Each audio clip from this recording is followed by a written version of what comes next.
सुबह की पहली किरणें झरती थीं खेतों पर। हवा ठंडी ठंडी सुनहरी। एक बड़ा सा बरामदा था जहां कई पक्षी रहते थे, मुर्गियां, कबूतर, तोते, और उनमें से एक राजसी मोर था। नाम था चंदमोती।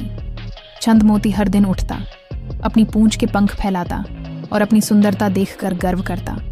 उसका रंग हरा, नीला, सोने जैसा चमकीला, बैंगनी, टीलापन मिश्रित। जब वह पंख फैलाता तो लगता जैसे इंद्रधनुष जमीन पर उतर गया हो। उसी खेत के किनारे एक सारस रहता था।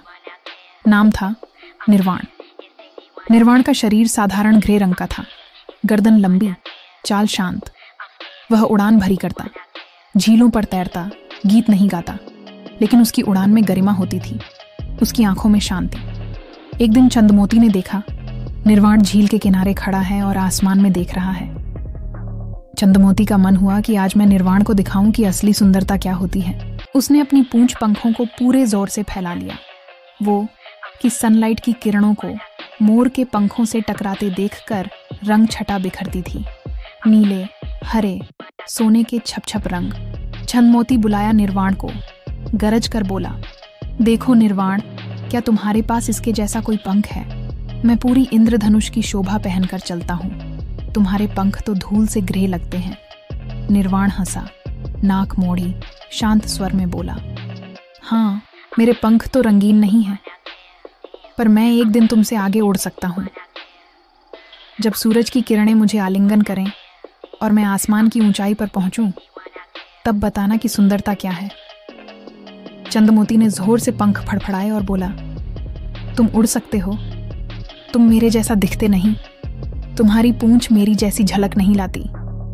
निर्वाण जवाब गया, सुंदरता सिर्फ दिखावे की चीज नहीं होती, वह उपयोगिता और आजादी में होती है। चंदमोती हंस पड़ा और बोला, देखना, मैं कम नहीं हूं, मैं विशाल पंखों से सबका ध्यान खींचता हूं, मैं बार्नयार्ड में राजा हूं। पर निर्वाण ने बहादुरी से कहा, ठीक है, मैं दिखाऊंगा कि जो उपयोगी है वह श्रेय भी पाता है।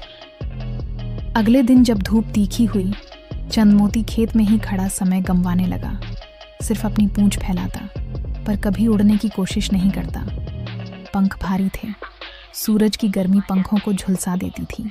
वहीं निर्वाण झील की ओर गया, पानी से नहाया, हल्की हवा के साथ उड़ान भरी, बादलों के नीचे तैरता जैसे आकाश उसका घर हो। उसने अपनी लंबी गर्दन फैलाई, पंखों को फैलाया, ऊंचाई पकड़ी। जब शाम हुई, चंदमोती थोड़ा थक गया। उसने सोचा, मेरा रंग और पंख दिखने में बड़े हैं, पर क्या ये मुझे आजाद उड़ान दे पाए? भोर में फिर से चंदमोती ने विचार किया कि क्यों न मैं उड़ने की कोशिश करूं। उसने पंख फेरा, छलांग लगाई, पर जमीन से ज्यादा ऊंचा ना उठा। उसका शरीर भारी महसूस हुआ, पंखों में हवा कम मिली। निर्वाण आसमान से नीचे आकर बोला, चंदमोती, तुम सुंदर हो, यह अच्छी बात है, पर यदि तुम उपयोगिता न सीखो, तुम अपनी सुंदरता का पूरा लाभ नहीं उठा पाओगे। चंदमोती कुछ बोला नहीं, उसकी आंखें धूप में झपकी ले रही थीं। कई घंटे बाद खेत में एक बारिश की बूंद गिरी, बादलों ने घिरे हुए आसमां को ढांक लिया। निर्वाण ने उड़कर एक पेड़ की शाखा पर बैठकर बारिश की बूंदों को महसूस किया, कांपती हवा में नहाया।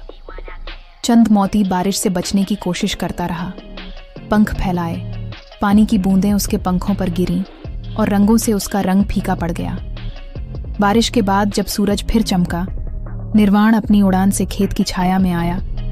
चंदमोती अभी भी धूप में झुलस रहा था। रात के समय जब सारे पक्षी सो गए, चंदमोती अकेला खड़ा रहा। देखें कि असली गौरव क्या है। चंदमोती की आवाज थकी हुई थी, पंखों की झिलमिलाहट अब बेमानी सी लगने लगी थी। अगली सुबह चंदमोती ने फैसला किया कि अब वह अपने पंखों के दिखावे से ज्यादा अपने काम से पहचान बनाएगा। उसने सोचा कि सुंदरता के साथ उपयोगी काम करना भी जरूरी है। वह गया खेत मजदूरों के पास, हल निकलने वालों के पास, और बोला कि अगर मुझे हल खींचने में मदद करनी हो तो मैं तैयार हूं। मुर्गियों ने हैरानी से देखा, कबूतर मुस्कुरा गए। निवरण सिखाया कि वो कभी भारी बोझ नहीं उठा पाएगा हल्का, पर उसने कोशिश की। हल की चपेट में कुछ समय रहा, भारी जमीन खींची। उसने देखा कि मेहनत करनी पड़ेगी और जो उपयोग करता है उसे सम्मान मिलता है। निर्वाण आसमान से नीचे आकर बोला, चंदमोती, तुम सुंदर हो, यह अच्छी बात है, पर यदि तुम उपयोगिता न सीखो, तुम अपनी सुंदरता का पूरा लाभ नहीं उठा पाओगे।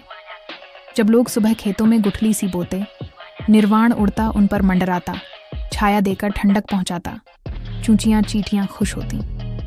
और जब शाम होती, उतरने पर लोग देखकर कहते, देखो, उड़ने वाले वह पक्षी है जिसने दिखावे से ज्यादा काम चुना। और चंद मोती को अब लोगों की नज़र में केवल सुंदर नहीं बल्कि उपयोगी समझा जाने लगा। उस दिन से मुक्तियों की कहानी जंगल में गूंजने लगी।